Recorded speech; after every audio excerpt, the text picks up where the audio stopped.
Mari kita lanjutkan kuliah kita masih tentang sel galvani. Sel galvani yang di sebelah kiri ini ya sudah kita bahas pada kuliah sebelumnya. Jadi kita tahu karena elektron mengalir dari tembaga menuju perak, maka perak ini memiliki potensial yang lebih besar. Jadi kita beri tanda positif Cu, kita beri tanda negatif. Karena pada elektroda perak terjadi reduksi Ag plus menjadi Ag, maka perak ini kita sebut sebagai katoda. Dan Cu kita sebut sebagai anoda. Karena pada elektroda Cu terjadi oksidasi. Nah, gambar sel galvani ini bisa kita singkat dengan apa yang kita sebut dengan notasi sel. Ya. Untuk sel galvani yang di sebelah kiri ini, ya, notasi selnya seperti ini. Saya tuliskan. Cu solid, Cu2 plus,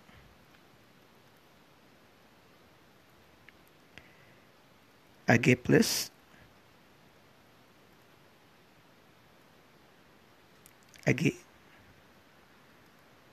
Ya. Apa artinya notasi sel ini? Ya. Garis tegak lurus ini ya, itu menandakan batas antara dua fasa yang berbeda. Jadi Cu padat, Cu2 plus itu larutan, fasanya berbeda. Nah, batas fasa antara padatan Cu dengan larutan Cu2 plus itu digambarkan dengan garis tegak lurus. Ya.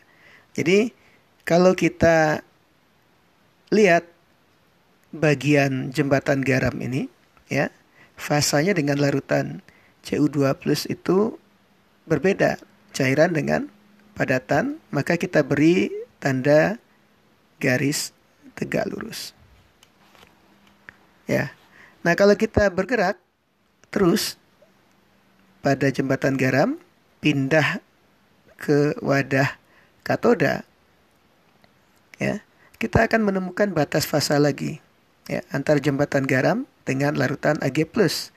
Jadi kita beri garis tegak lurus lagi. Kemudian kita menemukan ion Ag plus di dalam larutan, kita tuliskan di sini ion Ag plus aqueous. Lalu antara ion Ag plus dengan padatan Ag ada batas fasa. Ya, kita berikan lagi garis tegak lurus, lalu kita tuliskan Ag padat di sebelah kanan. Jadi itu arti garis tegak lurus. Nah, kita selalu menuliskan anoda di sebelah kiri, katoda di sebelah kanan. Ya. Jadi paling ujung kiri itu adalah anoda. Ya, dalam hal ini adalah Cu. Yang paling ujung kanan itu harus katoda. Nah, apa yang kita gambarkan di antaranya, ya, biasanya adalah larutan, ion-ion yang terlibat di dalam reaksi oksidasi atau reduksi. Ya, dalam hal ini Cu teroksidasi menjadi Cu2 plus, maka di sini kita tuliskan spesi Cu2 plus. Lalu tanda garis tegak lurus 2 ini menggambarkan jembatan garam. Ya. Jadi dari notasi sel kita bisa tahu reaksi apa yang terjadi pada anoda dan reaksi apa yang terjadi pada katoda. Dalam hal ini pada anoda Cu teroksidasi menjadi Cu2 plus, pada katoda Ag plus tereduksi menjadi Ag. Nah, sekarang coba kita analisis sel galvani yang di sebelah kanan. Ya. Sel galvani ini terdiri dari logam Zn yang dicelupkan ke dalam larutan seng nitrat dan logam Cu yang dicelupkan ke dalam tembaga nitrat. Ya. Nah, kalau kita lihat elektron itu mengalir dari seng ke tembaga. Ini menunjukkan apa? Ini menunjukkan bahwa seng punya kecenderungan melepaskan elektron lebih besar dibandingkan dengan tembaga. Ya, atau seng cenderung teroksidasi dibanding tembaga. Jadi, oleh karena itu kita bisa simpulkan di sini tembaga itu memiliki potensial lebih besar dari seng, sehingga diberi tanda positif dan sengnya diberi tanda negatif. Ya. Jadi Cu ini akan berfungsi sebagai katoda di mana reaksi reduksi terjadi. Sementara anoda akan berfungsi seng akan berfungsi sebagai anoda di mana reaksi oksidasi akan terjadi. Ini kalau kita gambarkan notasi selnya, karena anodanya adalah seng, kita tulis dulu seng Zn. Fasanya padat. Lalu ada batas fasa dengan ion Zn2+ aqueous. Ya. Anda cukup menuliskan ion Zn2+.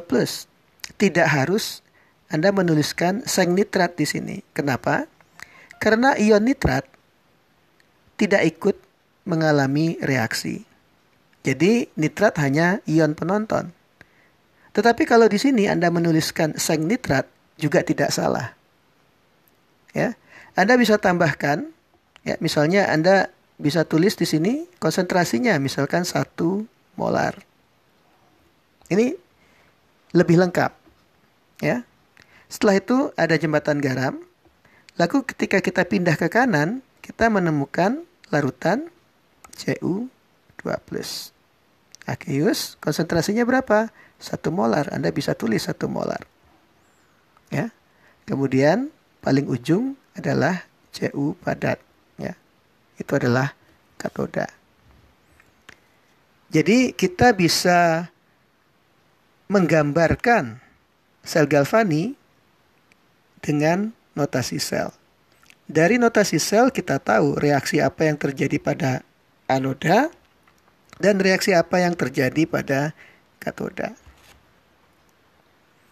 Nah, pada sel galvani yang di sebelah kiri, ya, potensial sebesar 0,46 volt ini itu adalah beda potensial antara katoda dan anoda. Ini yang sebelumnya kita sudah bahas, kita sebut sebagai potensial sel. Ya.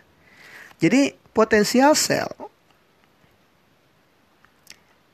itu adalah selisih antara potensial katoda dikurangi dengan potensial anoda. Ini adalah potensial elektroda. Jadi potensial katoda dan potensial anoda itu kita sebut potensial elektroda. Ya.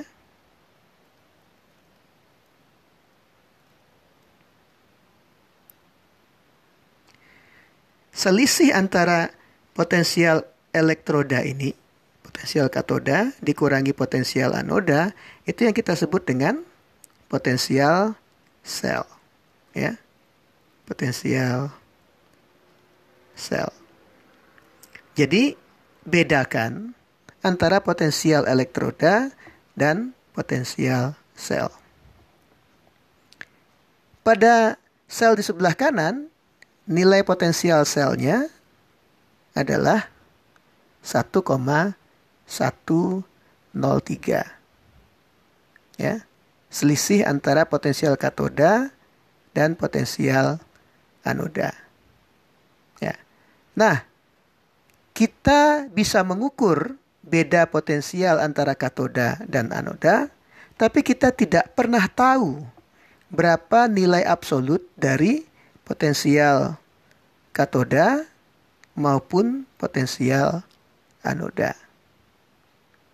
Hal ini akan kita bahas pada kuliah berikutnya.